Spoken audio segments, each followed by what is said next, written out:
Entry points for an attack. So now you kind of understand the different types of attack. There are different entry points that an attacker will try to utilize. And as a ethical hacker, you're going to need to learn the different entry points that can be used to breach an organization's security by doing a simulated attack or a pen test. Some of the most common entry points for an attack include remote networks. This type of entry point usually comes from the internet or over the internet. An ethical hacker needs to try to break or find a vulnerability from the outside. You don't just test inside, we test from the outside. And we also don't just test from the outside, we also test from the inside.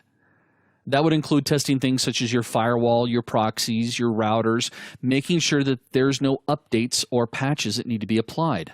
Now, what's interesting when it comes to remote networks or the internet, most companies spend all their security budget on protecting this particular point of entry, but what they fail to see is that there's actually other points of entries. Another one is a dial-up network. I had a student sitting in one of my classes that told me a nightmare story that they'd gone through and they'd patched everything up. People were coming in through the internet, their customers, their users, everything was fine, and they'd completely forgotten about a bank of modems that were online.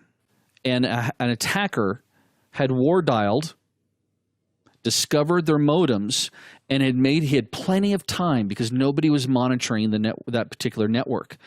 And once he made his way in through the dial-up network, he was able to create a backdoor, and then he was able to get in through a higher speed connection through the internet. So make sure, and I also know of several government agencies that still use dial-up networks because guess what? They're a little more secure than going across the internet because that's a point-to-point connection. Another entry point would be obviously our local networks or our LANs. Now, the LANs would also include our WLANs or our wireless networks. They both fall underneath this category. And you may be thinking, hey, I don't have to worry that much because only employees are here. Guys, trust me.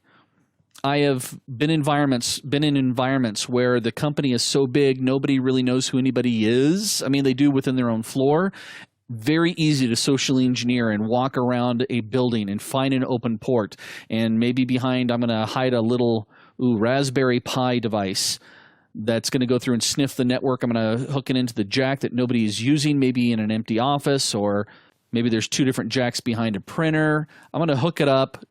And trust me, I've seen it. When you walk around, when you socially engineer, part of the process is walking around like you know what you're doing. Very easy to clip it in, walk out, come back a week later, and you have I've been looking all day to use this word, a plethora. So this is another point of entry that you need to be very, very concerned about. If you've got jacks that aren't being utilized, you need to disconnect them.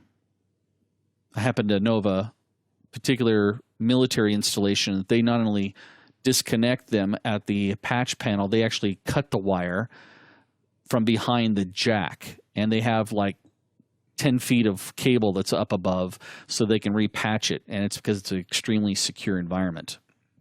Wireless is a whole separate beast. That's why we have a complete dedicated course just on that. We also have to worry about stolen equipment. That is definitely a point of attack. So if someone loses their laptop, their tablet, especially in a BYOD environment, where people are providing their own devices and you're hooking them into your network and they go on vacation and they lose it. And who knows, maybe they've got it so it automatically logs in their VPN. Let alone, what if it's a laptop from somebody in IT? I guarantee there's going to be some information on there that you don't want an attacker to see. This type of entry is commonly overlooked by companies everywhere. And if I can get a hold of your laptop that's authorized in your domain, oh man, am I going to totally pwn you. And what's interesting too about stolen equipment is that many times, let's face it, users get embarrassed. I can't believe I left it at the airport, or I can't believe I left it at the hotel. And so a lot of times these devices are disappearing and they're not being reported very quickly or quick enough. And again, this is where part of that training mechanism comes into play so that we can get it locked out as quickly as possible. Social engineering is also another entry point. Now, again, we have a full course coming up for you guys on social engineering. But the concept here is that we're hacking humans. And we can do that across a phone. I can call up and say, hey, Julie, maybe she's the front receptionist. Hey, Julie, this is Fred Johnson at the IT department. Listen, I just did some stuff to give you more permissions to some files that we're about ready to come online. Can you do me a favor? We're going to test this really fast. Can you just give me your username and password? I'm going to try to log in and see if you have access to the resources that you need. Now, I know you may be thinking, come on, Dale, that's not going to really work. Trust me, it works. If it didn't work, something this stupid and simple, then I would not be getting emails about me being royalty in South Africa or me winning the lottery somewhere. This can also, social engineering can also be done face-to-face. It requires someone a little more bolder.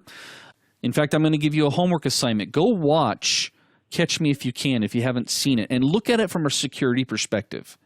I also recently just saw a clip from a late-night TV show where they were going out on the street talking with people and saying, hey, we're just trying to see if people will tell us how they've come up with their password. And people would come up and say, oh, yeah, my password's based off my graduation year, my pet's name. My password is based off of my graduation, the year I graduated, and my pet's name. And without missing a beat, the interviewer goes, oh, really, where'd you go to school? And they'd be like, oh, I went to Hurricane High. Really? I had a friend who went there. What year did you graduate? And they go, oh, I graduated in 97. Okay, there's the first part of the password. And then they go, so you have a pet? What kind of a pet do you have? Oh, I got a little chihuahua. Oh, that's so cute. What's his name? Oh, it's Fred. Trust me, if it wasn't that easy, they wouldn't be doing it. So social engineering, this again comes back to that training aspect as far as it being extremely important. Then we have physical entry. This kind of goes back to that local network thing. Obviously, it requires me to have physical entry into your environment. So what are you guys doing to protect your company from somebody physically entering the organization without your knowledge? Well, I know a lot of people or a lot of companies go through and they may have security guards. They may have dead men doors. They might have pass keys. I love doing pen tests with passkeys because it's called tailgating. Or better yet, let me share a story with you. I was doing some work with a particular government agency, and I got to the facility early, and the person that was supposed to let me in wasn't there, and it's a pretty secure environment. They have a passkey that you swipe to open up the first set of doors. You go inside, and it's kind of like a little lobby area, and there's security guards behind these glass windows, and then there's a second set of doors.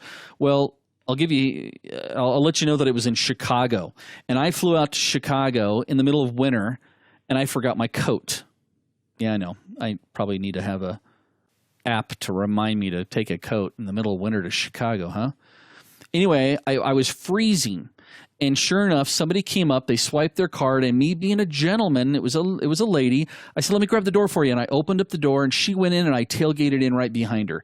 Now, that's as far as I got, because as soon as I got in the lobby, the security guards looked through their glass window, and they noticed that she went on in, and I just hung out in the lobby. And they were like, can we help you? I was like, oh, and I played stupid. They're like, how'd you get in? I said, oh, I just walked in. And I told him I was waiting for. I gave him my contact information, and they called him, and he eventually got down there and let me in. But that is a concept that we can use as an entry point. If I can get physical access, oh man, that's when I get to have a lot of fun. I've got a keylogger that looks like a USB extension cord, and it'll actually email me. I might even get in on your environment and deploy my own wireless access point. And if I can accomplish that, trust me, I'm going to be having some fun remotely getting into your system.